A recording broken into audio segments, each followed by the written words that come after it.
वज़ीर आला खैबर पख्तूनख्वा अली अमीन गंडापुर के 5 अक्टूबर को इस्लामाबाद पहुंचने, फिर वहां से खैबर पख्तूनख्वा हाउस जाने, फिर गायब हो जाने और इतवार 6 अक्टूबर को रात 9 बजे अचानक पेशावर में सूबाई असेंबली के इजलास में मंजर आम पर आने की जो मुख्तसर कहानी वो बयान कर रहे थे, उस पर ना सिर्फ PTI के कारकुन, सोशल मीडिया एक्टिविस्ट, PTI के हामी यूट्यूबर तनकीद कर रहे थे और उन पर शक का इज़हार कर रहे थे, बल्कि PTI के रहनुमा भी अली अमीन गंडापुर की कहानी पर यकीन करने को तैयार नहीं थे। पार्टी के रहनुमा रऊफ हसन ने कहा कि अली अमीन गंडापुर की कहानी में झोल है। तहरीक इंसाफ के रहनुमाओं की तरफ से सोशल मीडिया पर इमरान खान से माफिया मांगी गई कि पार्टी तवक्कात पर पूरा नहीं उतरी। इस पूरी सूरत हाल में आज अली अमीन गंडापुर ने अपना तफसीली मौक़िफ़ दिया है और एक दफ़ा फिर इस्लामाबाद पर चढ़ाई करने का ऐलान कर दिया है। इसके अलावा पार्टी ने एक बार फिर जुमे से मुख्तलिफ शहरों में और फिर बिलाखिर इस्लामाबाद में दोबारा एहतजाज की कॉल दे दी है। अली अमीन गंडापुर ने सूबाई असेंबली के इजलास से खिताब करते हुए खैबर पख्तूनख्वा हाउस में छुपने से लेकर कई शहरों तक होते हुए वापस पेशावर पहुँचने तक के सारे वाक़यात तफसील से बयान किए।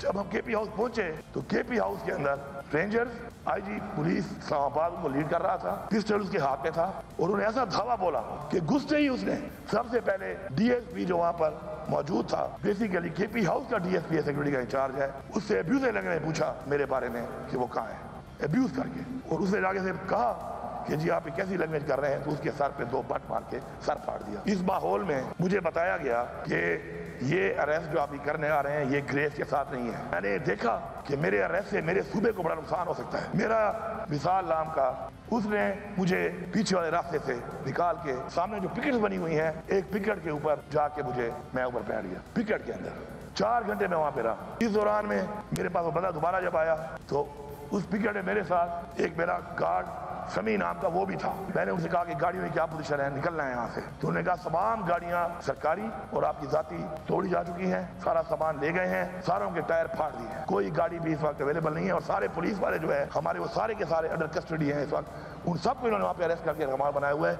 Including by CSO। मैंने उनसे कहा कि एक गाड़ी बराबर करो। ठीक है, अब तेज बारिश शुरू थी, पूरी लाइन में ऐसे रेंजर के सारे डाले और ऐसे सारी की सारी पुलिस के डाले। मैंने उस पिकेट से जंप किया, मैं चलता हुआ बेड पे गया, मैं इनको नजर नहीं आया। वहां से मैं मूव होके गया, आगे जाके मैं वॉक करता हुआ जब पहुंचा पर ऊपर, अभी सुबह की रोशनी उस वक्त तक पूरी आई नहीं थी, तो वहां पर चूंकि कोई कामतराफ थी नहीं, तो मैं हर 1-2 जो गाड़ियां सूखियां वगैरह गुजरी, तो जो भी गाड़ी गुजर रही थी मैं ऊपर से पत्थर मार रहा था कि शायद कोई भी रुक जाए तो मैं आगे बढ़ जाऊं। अब इस वक्त मेरे पास न मोबाइल है, न मेरी जेब में 1 रुपया है, एक अल्लाह की जात है, एक मैं हूँ। फिर एक गाड़ी आके वहां पे जब मैंने पत्थर मारे, गाड़ी रुक गई। जब मैं उस गाड़ी के पास गया तो वो वही गाड़ी थी, साथ एक मोटरसाइकिल भी था। उस गाड़ी में ड्राइविंग कर रहा था वो मेरा ड्राइवर इफ्तिखार, जो मेरा ड्राइवर है CM हाउस का, वो था। आगे मोटरसाइकिल पे आरिफ खटक जो मेरा एक गार्ड था वो था और एक तारिक मेरा गार्ड है वो था, 2 मोटरसाइकिल पे थे। जब मैं गाड़ी में बैठा तो आरिफ खटक मोटरसाइकिल चलाना शुरू हो गया और तारिक आगे गाड़ी में साथ बैठ गया और हम रवाना हो गए। मोटरवे पे हमने M-टैग के ऊपर हिट किया, उसकी रसीद भी यहाँ पे मौजूद है। M-टैग के जरिए मोटरवे पे चढ़े, मोटरवे से आगे हम जैसे उतरे, मैं वहां से एक जिले के DPO के घर में पहुंच गया। आपने तो मेरे थे ही नहीं। जब मैं उसके घर पहुंच गया वो मौजूद नहीं था। फोन पे उसके बंदे ने मेरी बात कराई, उसने हमारा नाश्ता तैयार करना शुरू कर दिया। मैंने उसे कहा कि मुझे सिक्योरिटी दो और मैंने CM हाउस जाना है पेशावर। मैं एक सूबे का चीफ मिनिस्टर अपने सूबे में हूँ, लेकिन मैंने कहा किसी को पता नहीं चलना चाहिए इस बात का। तो उसने मुझे ये कहा, मैं ये गारंटी कर नहीं सकता किसी को पता ना चले, क्योंकि मैं आपको जब सिक्योरिटी दूंगा, कार्ड दूंगा, तो ये बात पता चल सकती है, तो मैं ये गारंटी नहीं दे सकता। मैंने कहा ठीक है, फिर तुम्हें गारंटी नहीं दे सकते तो लीव इट, मुझे नहीं चाहिए, मैं खुद निकल जाता हूँ। फिर मैं सीधा गया और मैं वहाँ से बड़ग्राम और घर, शांगला, सवार, आगे के जो मेरे रसीदें हैं वो मैंने M-टैग उतार दिया कि रिकॉर्ड पे ना आए सबके। तो M-टैग के अलावा वो रसीदें मौजूद हैं उस गाड़ी की जो रसीदों पे आए, और फिर मतदान, नौशेरा, चारसदा, और मैं पेशावर पहुँच गया।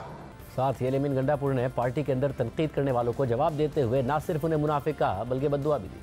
आप इनके धोखे में मत आओ, इनकी बातों में मत आओ, ये घबरा गए हैं आपसे, इनकी टांगें कांप रही हैं आपका जज्बा देखकर, आपका इत्तेहाद देखकर। और जो भी हमें मुनाफिक है अपनी पार्टी के साथ, नजरिए के साथ, इमरान खान के साथ, मैं बरमला कह रहा हूँ, ये अल्लाह के नाम में कलमे लिखे हुए हैं यहाँ पर, अल्लाह का कलाम है। अल्लाह ताला उसके खानदान को गर्क करे। इस जहान भी मेरा गिरबान और उस जहान भी मेरा गिरबान आपके लिए हाजिर है, आप पकड़ सकते हैं, लेकिन आप इस चीज का हिस्सा ना बने।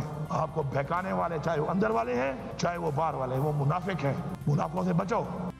इसके अलावा अली अमीन गंडापुर ने एक बार फिर इस्लामाबाद में धावा बोलने का ऐलान कर दिया। साथ ही कहा कि अगर इमरान खान ने इजाज़त दी तो अगला कदम शहबाज शरीफ का बेडरूम है। फेडरल गवर्नमेंट को वार्निंग दे रहा हूँ कि अगर तुमने इस IG इस्लामाबाद को ना हटाया तो अगली दफा इस IG को हटवाने के लिए हम तुम्हारे पे दावा बोलेंगे। ये मैं पैगाम फ्लोर से दे रहा हूँ। ये मेरे सूबे की मलकियत है, जिस तरह घुसा इसने मेरे सरकारी गाड़ियों को तोड़ा। तैयार रहे, फिर आ रहे हैं। तैयार हो सारे? खड़े हो जाओ, खड़े हो जाओ। अपने हक के लिए तैयार हो? अपने हक के लिए लड़ोगे?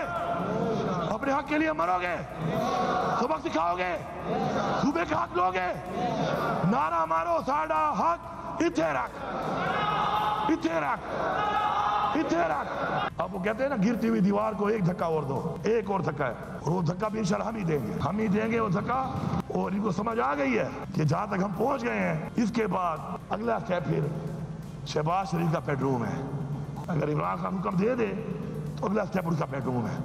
अली अमीन गंडापुर एक दफ़ा फिर इस्लामाबाद आने का ऐलान कर रहे हैं, धमकी दे रहे हैं, मगर पार्टी में गुज़िश्ता हफ्ते को होने वाले एहतजाज को लेकर तनाज़ा बरकरार है, क्योंकि अली अमीन गंडापुर डी चौक तो पहुंचे नहीं, बल्कि चाइना चौक पर एहतजाज में शरीक होने के बाद खैबर पख्तूनख्वा हाउस पहुंच गए और फिर वहां से गायब हो गए। इस हवाले से कल हमारे प्रोग्राम में तर्जुमान खैबर पख्तूनख्वा हुकूमत बैरिस्टर सैफ ने कहा कि इमरान खान ने मेरे सामने अली अमीन गंडापुर को एहतजाज से मुताल्लिक हिदायत दी थी। अली अमीन गंडापुर ने इमरान खान की हिदायत के मुताबिक एहतजाज करवाया, मगर PTI के रूपोश रहनुमा मुराद सईद ने अपने एक्स अकाउंट पर पोस्ट किया है कि मैं जानता हूँ कि तयशुदा हिकमत अमली और खान साहब की वाज़ेह हिदायत पर अमल दरामद नहीं हुआ, मगर मैं फिल वक्त इसे गफलत गिरदानूंगा। मेरी क़यादत से भी दरख्वास्त है कि आपको खान साहब ने डी चौक एहतजाज जारी रखने के साथ साथ मंगल और बुध को मुल्कगीर एहतजाज का प्लान दे दिया था, जिसकी तहरीरी कॉपी ऑफिशियली कौम के साथ शेयर करके कॉल दी जाए। आज ही PTI ने मुल्क भर में एहतजाज का नया शेड्यूल भी जारी कर दिया है, जिसके मुताबिक 11 अक्टूबर को मुल्तान और साहिवाल में एहतजाज होगा। मगर हम बात यह है कि मुल्तान में पाकिस्तान और इंग्लैंड की क्रिकेट टीम के दरमियान टेस्ट मैच खेला जा रहा है। आज उसका दूसरा दिन था और 11 अक्टूबर को टेस्ट मैच का 5वां और आखिरी दिन होगा, जबकि 12 अक्टूबर को गुजरावाला और सरगोदा में PTI का एहतजाज होगा। 13 अक्टूबर को डेरा गाजी खान डिवीजन में एहतजाज किया जाएगा। 14 अक्टूबर को लाहौर और फैसलाबाद में एहतजाज किया जाएगा और फिर पार्टी की सियासी कमेटी की तरफ से इस्लामाबाद में एहतजाज की कॉल दी जाएगी। मगर गुज़िश्ता हफ्ते को होने वाले एहतजाज के तनाजुर में जहां अली अमीन गंडापुर के मौक़िफ़ पर शक का इजहार किया जा रहा है, एहतजाज की हिकमत अमली और इमरान खान की हिदायत से मुताल्लिक पार्टी इख्तिलाफ़ात का शिकार नजर आ रही है, तो ऐसे में 19 अक्टूबर तक PTI का कोई रहनुमा या वकील इमरान खान से मुलाकात भी नहीं कर सकता। पंजाब हुकूमत ने SCO कॉन्फ्रेंस के तनाजुर में अडियाला जेल में 18 अक्टूबर तक तमाम मुलाकातों पर पाबंदी लगा दी है। साथ ही इमरान खान और बुशरा बीबी के खिलाफ 190 मिलियन पाउंड केस की समाअत इंतजामिया और PTI के वकला की दरख्वास्त पर 19 अक्टूबर तक चली गई है, जबकि तोशाखाना 2 केस की समाअत भी आज बगैर कार्रवाई के 21 अक्टूबर तक मुलतवी कर दी गई है। यानी 19 अक्टूबर तक PTI के किसी भी रहनुमा या वकील की इमरान खान से मुलाकात का इम्कान नहीं है। अगर अदालत इस हवाले से इजाज़त दे दे तो अलग बात है।